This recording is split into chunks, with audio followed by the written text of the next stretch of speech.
Euskaldunak Pirineoen magaletan bizi ziren erromatarrak etorri baino lehenago, eta beren jatorria historia aurretikoa da.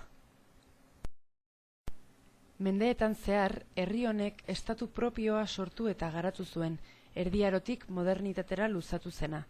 Estatu horren erakundeak eta beste elementu sozial batzuk gaur arte ailegatu dira. Erromatarren inperioa erori ondoren, Euskal Herriak sozialki eta politikoki antolatzeari ekin zion, Iruñeko erresuma sortu arte. Errege Godoen kroniketan, Domuit Baskones esaera behin eta berriro errepikatzen da, Baskoiak garaitu zituen, inork ez menderatzearen seinale.